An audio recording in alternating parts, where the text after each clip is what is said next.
Good day, everyone. We shall be considering circular motion. But under this study, we shall be considering the vertical circular motion, examples on vertical circular motion, and exercises on vertical circular motion. So vertical circular motion. This is motion of objects while in a manner like this.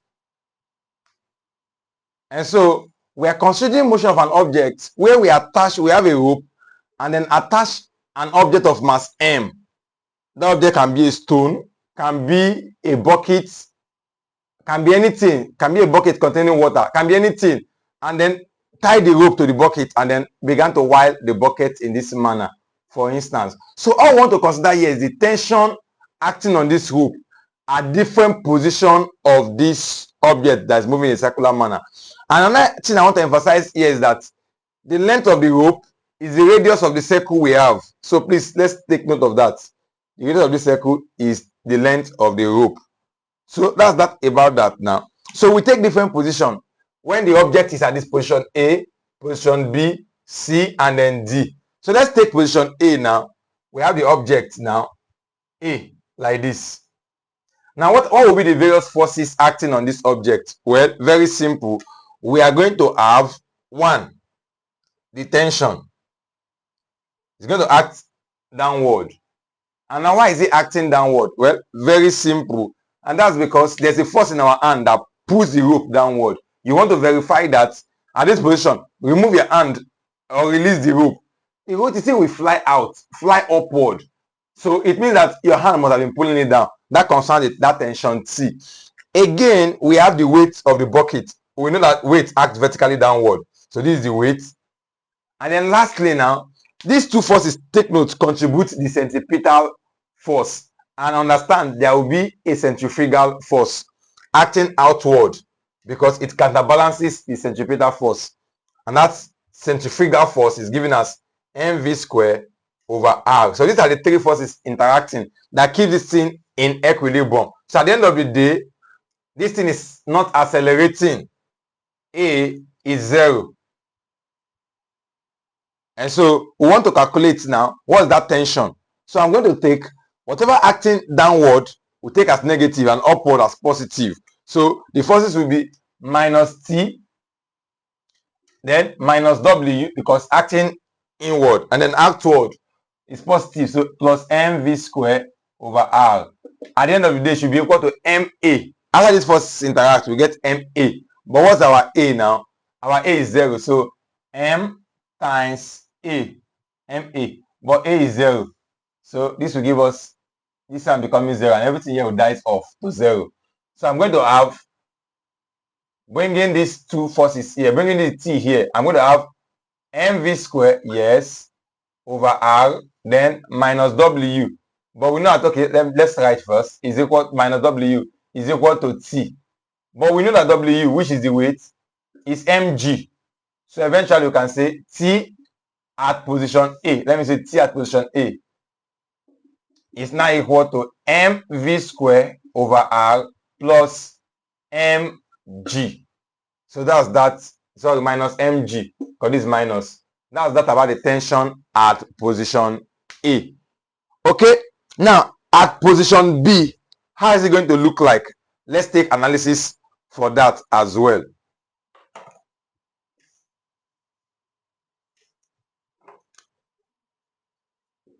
So at position B, we are going to have, this is the object like this. And so we have the force, tension acting inward.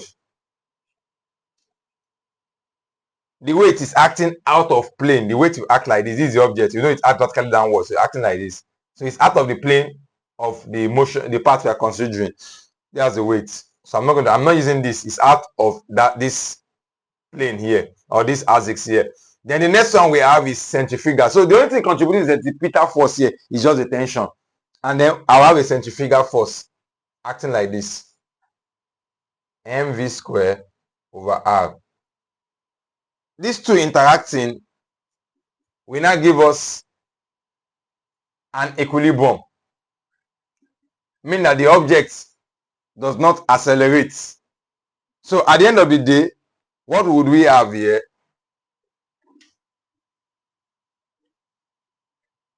we have minus mv square or minus mv square over r. I'm assuming this is acting to the negative x now, and then this to the positive x. So I say plus t, but this t becomes tb, eventually equal to ma, and a is 0, equal to 0. So you can say t at position b is equal to mv square over r if you bring this to the other side of the equation. So this is the tension at b. Let's consider at position c now.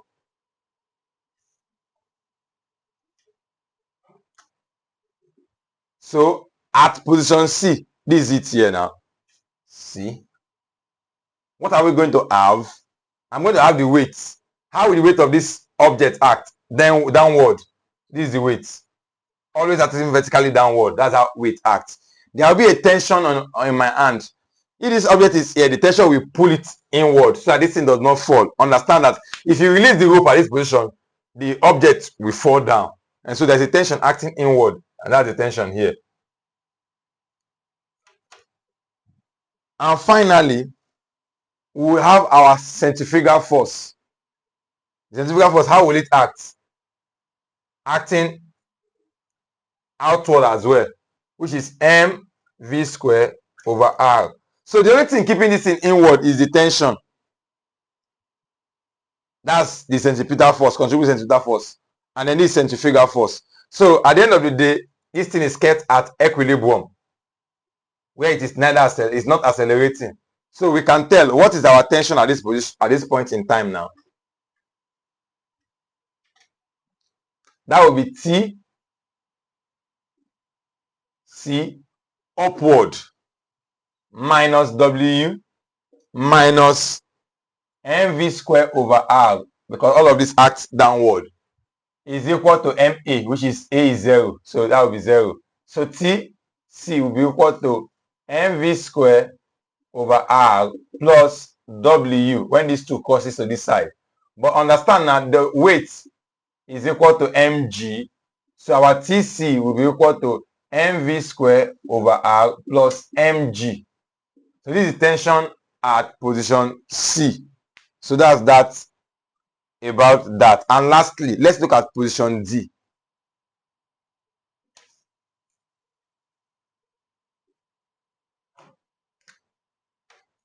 For position D now, we have the object in this manner.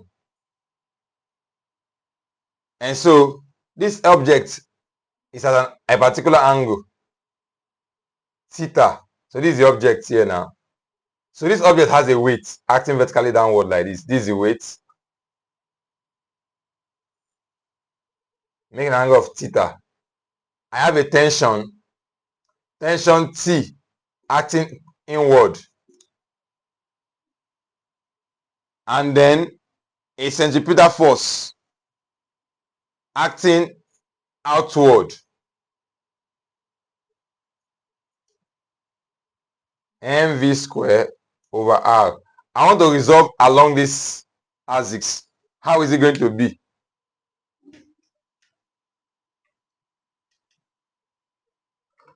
This is going to be inward T, okay, now minus mv square over r.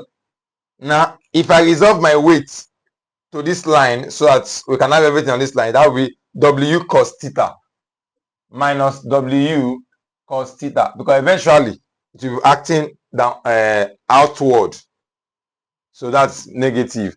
Understand, if you don't know how to resolve, you can go and watch our video on resolution. So everything is equal to 0 eventually. So I'm going to have this T is T at D.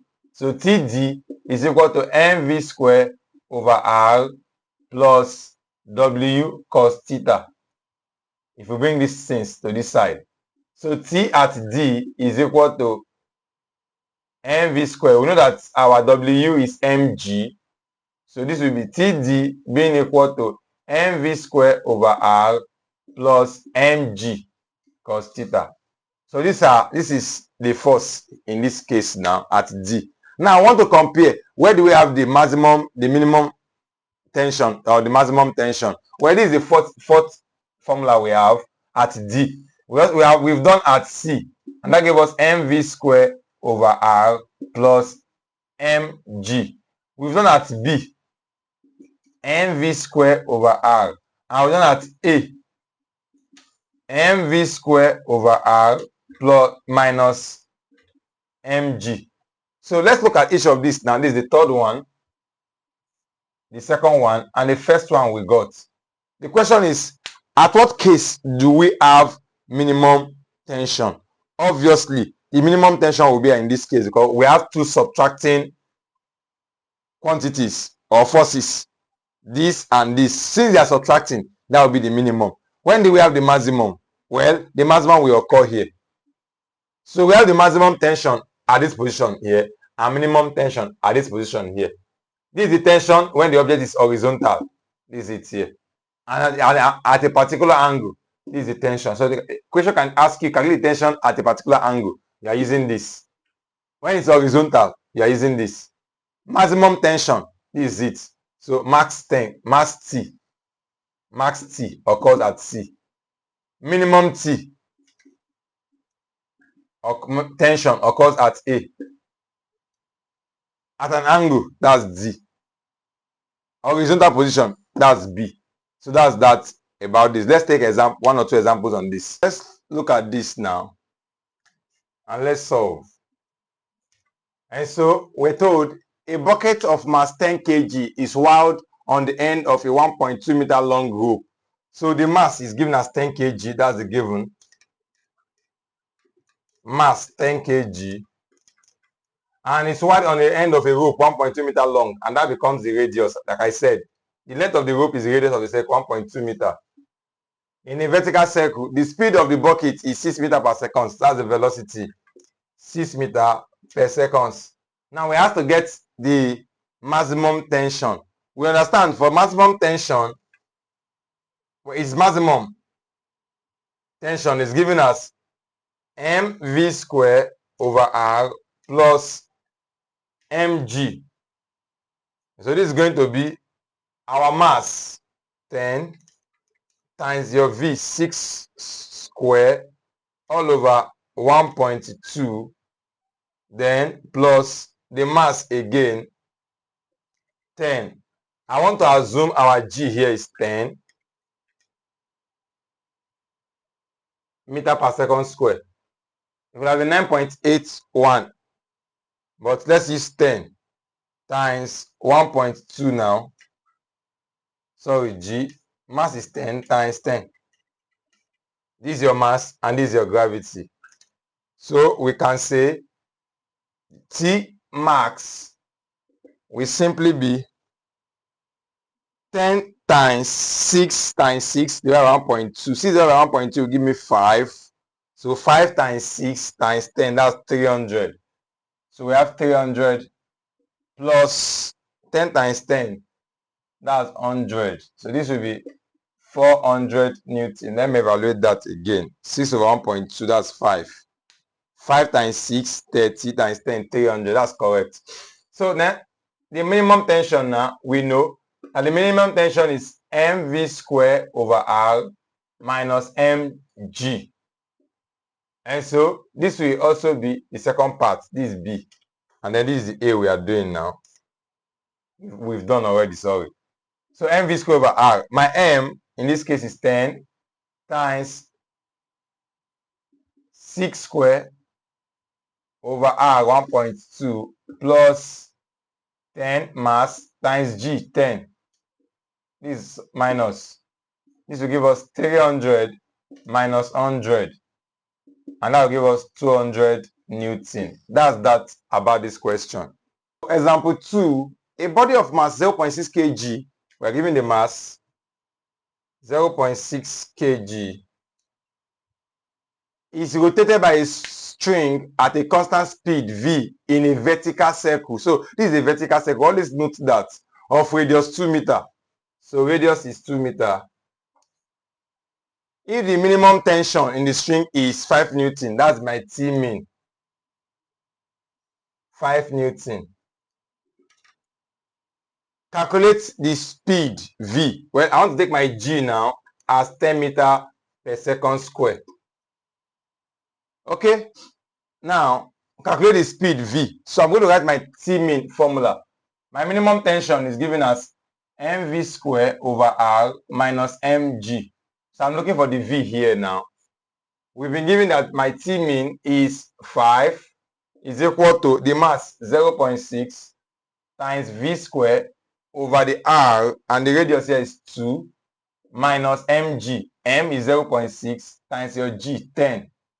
So at the end of the day, we have 5 is equal to 2 goes here will give me 0.3 V square minus 6. I'll bring this 6 here now. That will become 5 plus 6 is equal to 0.3 V square. So I have it that 0.3 V square now is equal to 11. Dividing here by 0.3 and dividing here by 0.3. My V square is equal to 11 over 0.3. So V square is equal to 36.66. Taking the square root of both sides,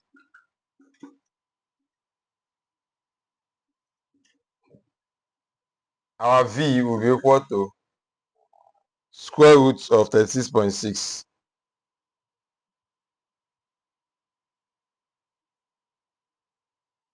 6.05 meter per second. So that's our velocity. We've been able to answer the first question. The next question is the maximum tension. Now that we have our V, we can get that now. So I'm going to clean this again. This is the minimum.